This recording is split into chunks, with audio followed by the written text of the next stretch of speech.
Hello there. This is Sherry coming to you live. I am in Langford, British Columbia this week. And I am house sitting for a pit bull type dog. I don't remember what they're called. Staff shield. I'm not even going to try to pronounce it. And a little tiny dog. And I am here for the week to experience the city after living in the rainforest on Salt Spring Island for a while. So this is a little bit different for me. My name is Sherry Simpson. As I mentioned, I'm a transformational life coach. And I wanted to pop on and talk to you about how the thyroid connects to gluten. How do I know that? Because I had a thyroid condition. I was diagnosed probably about 7 years now with Graves' disease, which is an autoimmune condition of an overactive thyroid. I was given medication to take me from high thyroid, and it took me way down to low thyroid, and my endocrinologist said, most people, like 95%, need to have their thyroid ablated when they have what you have, and then we'll just put you on Synthroid or something to balance your thyroid. And I pretty much told him, no way, I'm not doing that. And so I did a ton of research. I actually went to go see a psychic way back when, and they told me I was allergic to gluten. And then I went to go see a holistic nutritionist, and she told me that I was allergic to gluten. And so I considered an tolerance versus an allergy. And I have given up gluten, and my thyroid is now balanced. So that's amazing. I've also given up people pleasing and set some boundaries, and my adrenals are now balanced, and my whole endocrine system is now balanced. Now that my diet is better, now that I'm less stressed out, I get less headaches, I'm sleeping much better, I no longer have insomnia. My muscles feel much better. I now take magnesium. So all sorts of things have changed. But the biggest changes, I believe, have to do with mental beliefs and thoughts about people pleasing and worthiness and deservingness, but also about the diet changes with gluten. So I wanted to share today what is gluten, because many people don't really know what it is. So gluten is a protein that is in 4 different kinds of grains, the main grain being in wheat. And you know that wheat has now been changed so much, that it's modified so much, that the yields of wheat have increased with shorter growing periods, which makes it more efficient. They can use it cheaply in a lot of different things. They actually coat dates with gluten. They put it in a whole bunch of things as a space saver. And what is gluten like? How do you know it's in things? Well, if you think about a piece of Wonder Bread, gluten is actually really squishy, because Wonder Bread is like wonderful, right? It's all squishy and soft, and it's very light. That is what is wheat. And so when you take the gluten out of bread, gluten-free bread tends to be very hard and very dense. And that's because gluten is the protein that makes it actually really light and flowy. So gluten, at a we'll say down, like almost like at the cellular level, so at the level of what it does to your system, it is a very rough it has a very rough consistency after you have chewed it and after it gets into your digestive system. So what happens is you eat gluten, and it gets down into the small intestine, and you have these little things, villi in the small intestine, that actually help absorb your food. They actually absorb your food. So you chew your food with your teeth, and it goes all the way down. It goes in through your stomach, and you call your digestive enzymes, and it goes in through your small intestine, and you call more digestive enzymes. And then these little things that are along the sides, some of them are actually allowing your food to move through, so they're propelling things through your system so that they don't just get stuck. But they also absorb your food. So as though like the side of my camera here is the inside of your small intestine. They're actually on the side, and what they do is absorb the nutrients that go by, because you've already made them small enough for your body to absorb them. Well, gluten is such a rough consistency now because they've made it, growing seasons are shorter and it's more resilient, that it like sandpapers off the things that are supposed to be absorbing your food. So in your small intestines that are supposed to be happy and filled with these things that are bringing nutrients into your body and then bringing it into the bloodstream and sending it to your brain and to your muscles and your other organs, they're like this now. They don't have, they've been sandpapered off, so they can't actually absorb food. And for some people, your small intestines have been sandpapered off by things like gluten and wheat for so long that they actually create holes, and that's where leaky gut comes from. And that's why when you eat gluten, you know that there's issues going on because you feel like distended and you feel like you have like achy, like weird digestion, and you're gassy and your belly hurts. And that's because the food that you have digested that have gotten down to the small intestine, the nutrients aren't being absorbed, so they just go through you, or they get stuck and they actually leak through, and that's how you get leaky gut. And they leak through and they're just sort of floating around. So you have all of these floating particles of food that are outside of the digestive system that are inside of your body. So they're no longer in that canal that goes from here all the way out to the exit at the bottom. They're stuck in between in your body, and then your body has to figure out what to do with it. So that actually increases the amount that your body needs to work, and you're not getting fed. So a lot of issues that have to do with the gluten intolerance, if you are allergic to gluten, are like your memory goes because you're not feeding your brain. You get really tired because your muscles aren't getting any nutrients, and you can be very headachy. I was like chronically headachy because I wasn't actually I was toxic. The inside of my body had a whole bunch of food floating around that was supposed to be going through my digestive system and being excreted, and it wasn't.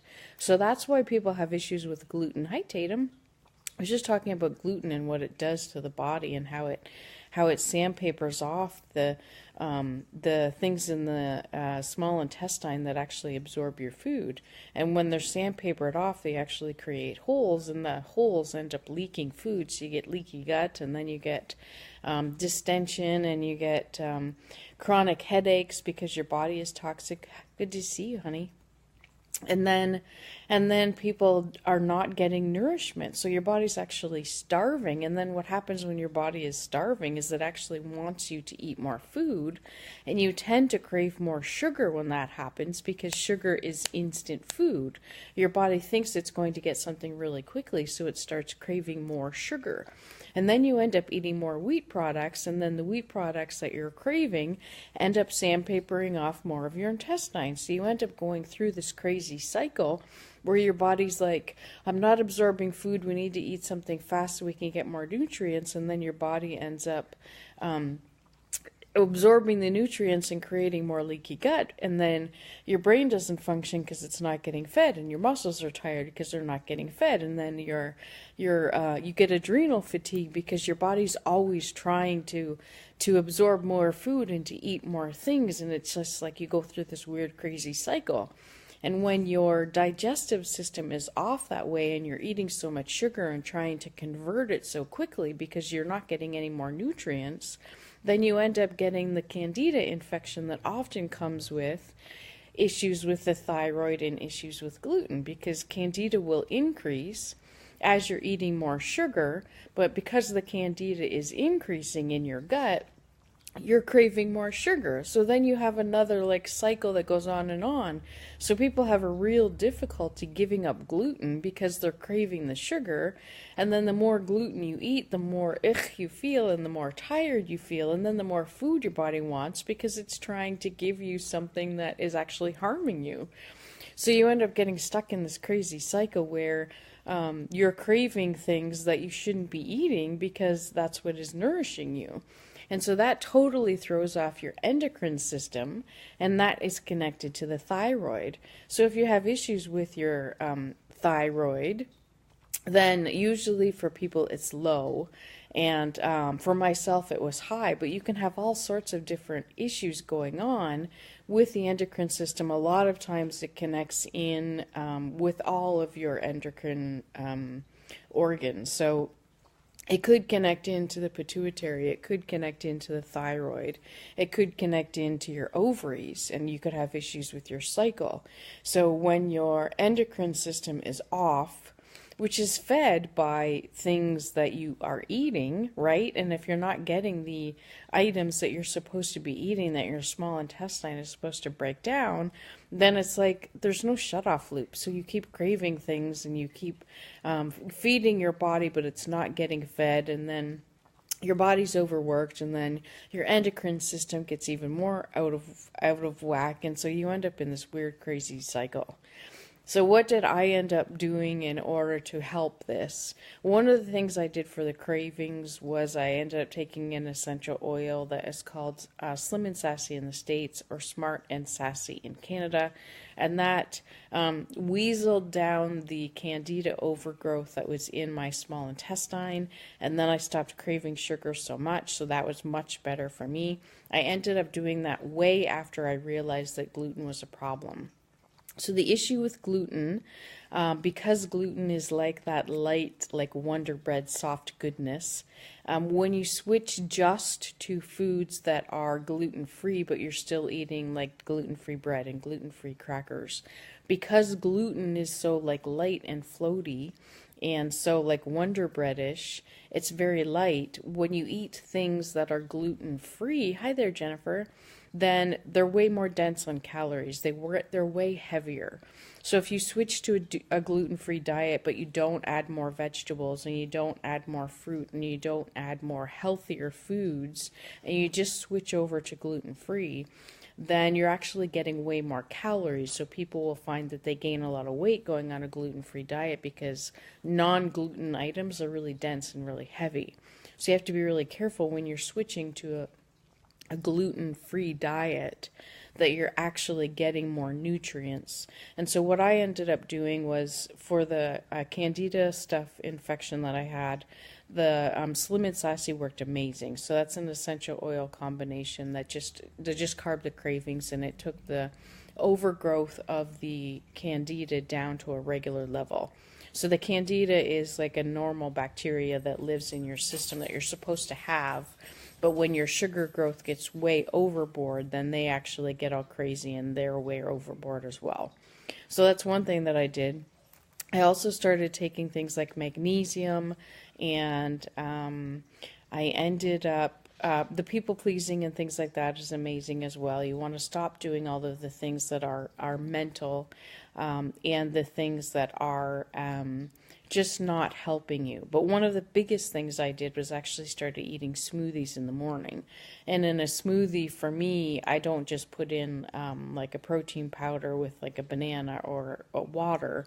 I would start adding in a bunch of spinach. So I often put like spinach and ginger root and what is the other one? Turmeric, like live, like real vegetables that I would just put in, and I would blend it in with my protein powder and my banana or my fruits in the morning. Like sometimes I would use raspberries or strawberries or whatever I have, basically. Carrots are a good one. So you just blend those in, and then your body's actually getting more healthier nutrients without you actually having to chew it, and it's already chopped up, which means that your body can absorb it much easier, even though your absorption capacity is decreased because the gluten has sandpapered off how you absorb your food. So that's a great way to do it, and to eat more soups and things like that that are basically already digested. So you have a tendency to absorb things a little easier.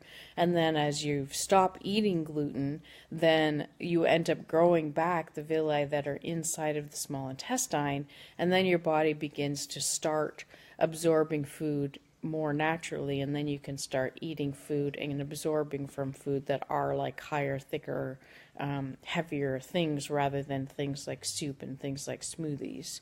So there are things that you can do. There's definitely a connection with the whole endocrine system, but specifically for me, the thyroid and gluten and Candida. So if you have questions or comments on that, I'd love to know how you've experienced it and if you've tried. Yes, they do end up growing back, but you have to actually cut the weed out because otherwise they just keep getting sandpapered off again. And so the body's really resilient. It will definitely grow them back, but it takes time. So a lot of times people who go on a gluten-free diet, they're like, "Oh, it's not working." And that's because it like takes a month or something like that for the little villi to start actually growing back. And so usually people give up before that actually starts to happen and they start feeling better. So you have to give it enough time in order to allow the body to actually, and that's why, it's because you've actually sandpapered off the things that actually help you absorb food. And so you basically are starving. And then your body starts eating all sorts of things because it's starving and it's trying to get all the calories it can because it's not getting fed. So it does take time. And so eating the smoothies and eating the soup and eating things that are easier to digest is, it's almost like getting your jaw wired. Like you actually have to go back to eating things that are easier for the body to get calories from. And so sometimes that's not even like, sometimes like vitamins and minerals that you take in a capsule are not a great idea because your body might not be able to absorb them yet. So some things that you take could be just like you're wasting them because they're going all the way through. So it is a time process. Like it does take some time, but it's totally possible. Scared me. Hey, it's okay. It's okay. So I'm house sitting 2 dogs now, so it'll be interesting to see. And their owners just left like half an hour ago. So they're probably waiting for their owners to come back, not realizing that they went to Mexico for a week. So anyway, I do coaching with clients that actually helps them go through and learn what to eat and what not to eat. And it does take some time, so it's nice to be able to have the time to give yourself the permission to feel not so good and slowly get better, rather than, because it takes a long time for the villi to actually get sandpapered off to begin with. Like gluten intolerance and thyroid issues and autoimmune disorders aren't made overnight either, so things don't grow back and get fixed overnight. So you want to give yourself permission and give yourself time to go through that transition. So it's definitely things that I help clients with. It's definitely things that are important that on a physical level, I like clients to be able to know about and to do. But I also believe that things going on within the body have a mental aspect to them where we believe certain things, and an emotional and spiritual aspect too. So I like to bring all 3 of those things in, all 4 of those things really. But if you have any comments on questions, then let me know. One thing that women don't know is that their whole endocrine system could be out of whack if you're actually having issues with your cycle or your period, because you are not supposed to know that you're having a cycle except for the fact that you have a cycle and it starts on day 1. So when your endocrine system is balanced, there should be no cramping, there should be no like dizziness, there should be no cravings, there should be nothing. You should just know that it just shows up on day 1. And so if you've been having all of these issues with like, cramping and headaches and cravings and things like that, then you know that your endocrine system is not balanced. So you could be overstressed. You could be eating things that are not good for your system. You could have, like a Candida infection that's just mild, that they could be increasing by something that's triggered during your cycle, or your hormones could be off. So that's another thing that ties in, because for myself, when I was going through the healing process, I actually lost my period for a whole year.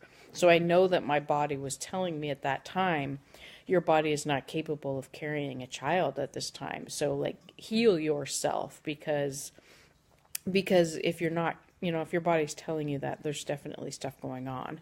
Even if it's telling you that you have regular headaches or that you have weird regular cravings or that you have insomnia or any of those things, your body is trying to tell you that there's something wrong. So paying attention to those messages, paying attention to what's going on, and listening to them before you actually are diagnosed with an autoimmune condition or some disorder is my recommendation, and I'd certainly help clients with that. So if you know anyone who could be helped, then send them my way. I'd be happy to help them. And pay attention to what your messages are. Pay attention to how you feel after you eat. Often, I can tell that I've eaten something with gluten even now because I can still feel distended. I can still feel like I'm off. I could still feel gassy, like things are not proper.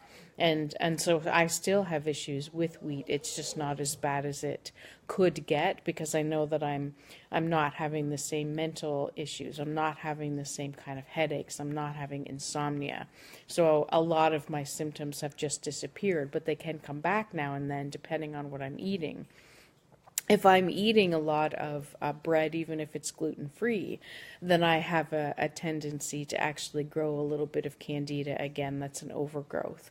And then I start craving sugar, and then I myself have to go back and start taking that Slim and Sassy. And of course that happens around Christmas time and like birthdays sometimes where people are actually bringing you things or you're eating things in the office that are more sugary that you wouldn't normally eat. Then the overgrowth can happen again because you have a tendency to it. So that happens, and then you just go back and you take the essential oil again or whatever it is that has worked for you. So paying attention to that. So if you have any comments or questions about it, let me know. There's definitely a connection with the whole endocrine system and gluten, and also, and I didn't mention it in the thing above, but also with Candida infections and like yeast overgrowth. So let me know if you have any comments or questions. Let me know if you've tried anything else, or if you have anything else that you'd want me to do a live about that I might have information. Let me know about that. So have a beautiful evening wherever you are. It is Saturday night, and the Olympics are on, so have fun watching those if you're at home doing that. So enjoy yourself, and I'll talk to you soon. Namaste.